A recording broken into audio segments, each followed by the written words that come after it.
headed to the top, you can bet that. Back, we have off-camera activity going on. I'm trying to focus and get back in. Back with the third and final segment. If you ask me, I'm your host, Deme D. Got two of my guys here. And we're going to talk about what was one of the most disappointing debut albums for you. I mean, I definitely am interested in people chiming in on this one. Please do. Most disappointing debut album. I'm going to start with you, Rudy.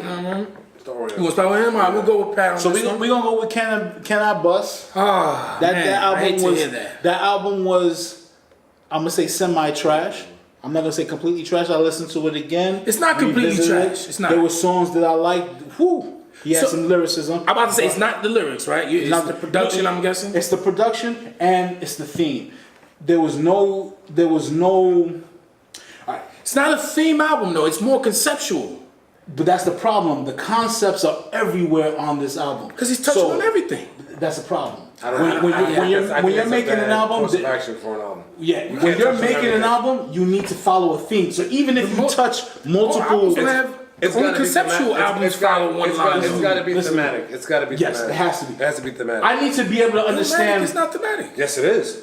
One love. Represent. But it's all from the vantage point of one person. Contextually, is it what I saw in my lifetime in this project? That's the theme. That's the theme. That's the theme. You see what I'm saying? So he's talking about his mom. Then he jumps on and talks about conspiracy theories. You can't relate the two at all. There's not even a connection I can draw that this type of person would tell me this type of stuff. Just to give an idea, and I know this is what not one album. This is not. Talking about why he's in the stomach? Yes, that song. I mean, that's not about his mother, but I get what you're saying. Well, he's talking about rhyming from the perspective of a child being born. But in the joint, it's an ode to his mom, though. He talks about loving her. Because baby talking about how he loves his mother and she needs to get away from the abusive father, blah, blah, blah, and I get that. Those are good songs, but I can't draw a line between that and his conspiracy theory song because they're just too different. So to give you, and I know it's not the same album maybe, but I can understand ambitions of a writer. Tupac spitting about hold your head up, dear mama. I can see that type of person. Rapper ever. Yes, but you can see that person making those kind of songs because there's a theme. Can't see here. Cannabis making Channel Zero. I think that's him. I can, but I can't see him making a song about his mom. I think AZ does the same thing. But he's a conceptual artist though. But there's no theme though. There's not most a albums don't have themes. We Are the Streets has no theme. Yes, it does. We Are the Streets. Listen to the album. Right, but they're rhyming about this, rhyming about that. No, they're rhyming about the streets. Most people don't make a good kid gone mad or Mad City. Most people don't do that. But all right, no. If you want to say I disagree. that, perhaps. But I'm saying that when you go in that direction, though, you need to. Like if you decide to do that, if you decide to touch on topics all over the place, there needs to be a theme to bring it all together. And there isn't one on this album for me. So I agree with you. Sorry. And no, please chime in. And then after that, the production is not up to par in my opinion. No, it's not. And then on top of it, the real problem for me is that what he was doing on the mixtape circuit before the album drop had me thinking that he was going to take rap in a total different direction. Yeah, but that's strictly production. So he did it to me. Because his lyrics is on point. It's the production. Yes. You don't have really no hard banging beats on there that you really like. You got Buckingham Palace, you got Patriots, but for the most part, those songs are garbage. Man, good job. Buckingham is Patriot. It's garbage.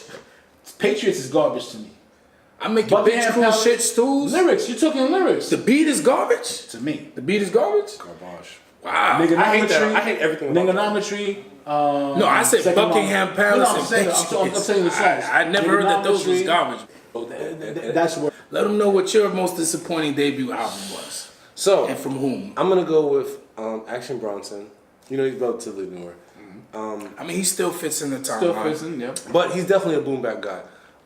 Mr. Wonderful, and I'm a huge Action Bronson fan. He actually had an independent album before that called Dr. Lecter. You listen to Dr. Lecter. Tough. I like Action Bronson. I love Action Bronson. Queens all day. Dr. Lecter was amazing. I wish that was the album that he actually dropped.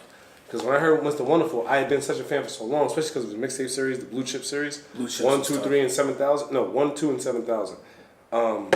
7,000 I did, yeah. I didn't like 7,000. 7,000 was an album. That's the problem. Yeah. And he fucked it up. The issue is that Mixtapes, obviously, you have more liberty because you don't have to worry about samples and whatnot, so you can just do whatever. Right. Because you're not. And we had another guest prior talking about how you have to, when companies invest in you, you got to make certain songs. Yeah. So with the mixtapes, you're not necessarily profiteering outside of doing your shows. Mr. Wonderful, he literally, because his lyrics are really technical and thematic and detailed. Also, the humorous, which is like what is it that you didn't like then? Mr. Wonderful. I'm talking about pre Mr. Oh, Wonderful. okay. The description I'm giving you is pre Mr. Wonderful. Now, when he made Mr. Wonderful, I feel like he had to please, because he just signed with Atlantic. He just got a deal. Now there's an expectation, right? Absolutely. So I feel like he dumbed his lyrics down. His first single was that song with the Drake producer 40. It was tough though. The beat was tough. The lyrics, listen to the lyrics. Is this around the time that the whole Ghostface thing was going down? That's pretty much his whole. That shit follows him. This is after that. But it was really like I'm listening to the lyrics and I'm like, I expect far more from you. Like I have all Action Bronson mixtapes. I'm not saying this as an antithesis or as a hater. It's not true. I'm a huge fan. Because disappointing means you were looking forward to it. So so definitely. Exactly. Like, I'm looking forward to White Bronco. That's his next album, and he's independent again. Tough, he's independent again. And I heard the first song. The shit is fucking. He's back on his bullshit. But as far as like, I get it. You get your major label debut, and they expect you to do a certain amount of numbers. So to appease to everyone, you gotta kind of tone it down for your core base. Or not even tone it down, but maybe step out of the box.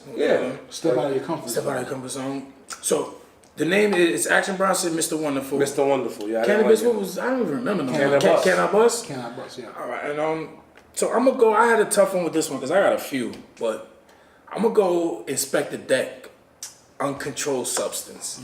Yes. I know you're not happy with that, but it's his album, the lyrics were good. It should have been like a RZA album, and it wasn't. You know why? It should have definitely been a RZA album. It should have been a RZA album. You know why it didn't happen. But he had a lot of good lyrics, but like you talking about theme, it just was dry. He just sounded like he was just spitting. The hooks weren't good. The beats, he didn't get the best of the beats, and I'm sure because it was like you said, it's the flood, and it was way later on. flooded his crib, right? But you could have got some better beats. Like 10 years and you didn't put meth on there. I think that's where he fucked up at. Meth is on every Wu solo album. When did Capadonna drop? It's meth only on Built for Cuban Links. What song is yo? Wu, what is it? Wu come to get some, only get some. I call my nigga son because he shine like one. Wu Gambino's. Oh, you're right. Yeah, Wu Gambino. He's on everybody. He's on Capadonna shit. Yep. He's on Liquid Swords too. I would say. Yeah. He's on everybody's shit. So I mean, he's on everybody's shit. You gotta have meth on there. He's on dirty shit. But when did Kappa drop though? Kappa, he's on Kappa shit too. When did Kappa drop? Kappa dropped after Inspect the Deck or before? He's not on Return to the 36 Chambers. He is on that. What song? Raw High. Move him in, move him out. We gonna talk. Like, fuck. So we're gonna end it there though. Let us know what y'all most disappointing album was, and we're gonna jump real quick into the movie section. We're gonna talk about Clockers. This one featured Fredro Starr and Sticky, so it was pretty much an Onyx movie. But the main guy was Mekhi Phifer, and we're gonna talk about what did you think about the movie? It was dry. It was dry. I did like it though. You did like it. I did like it, but it was dry. It was slow paced. It took some time to develop. Storyline was like, right? It was, but it's a Spike Lee joint. Can't be mad. So can't be mad at it, and so perhaps Mekhi is the man. Yes. So perhaps for that, and he's a great actor, right? So, Mekhi? But it is a dry storyline though. It's not. I'm sorry. Didn't mean to cut you off, but it belongs in the second tier, perhaps even third tier of hood movies. I absolutely think it's a third tier movie. But to that, because I rewatched it today. Nice. When I watched it the first time, I just didn't. I was very young. I'm about to say we were real young. I was super young because I might have been like 8 or 9 when that shit came out. I thought it was like I don't want to watch it, but watching it, I watched it over the years. The last time I watched it, thematically, and this has been a popular word for tonight, but thematically, especially today when I watched it, I realized how many convergent themes are going on in that movie. You got the issue of how the police don't care about crimes that go on in the black community. Like, when they're going over Daryl's body and they're just like, oh, Daryl, what's going on, Daryl? Right. Like, he's dead. He's fucking dead. Right.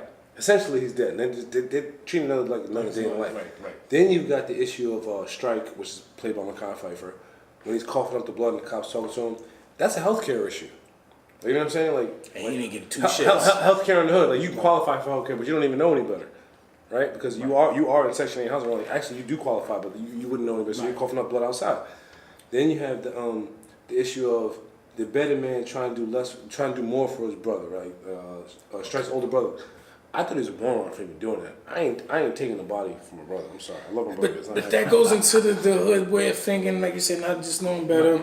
But we're gonna have to clip it there. Let us know what y'all think about the movie Clockers. Definitely. Another episode. If you ask me, subscribe, hit that red button. Deme D, hip hop, and we out.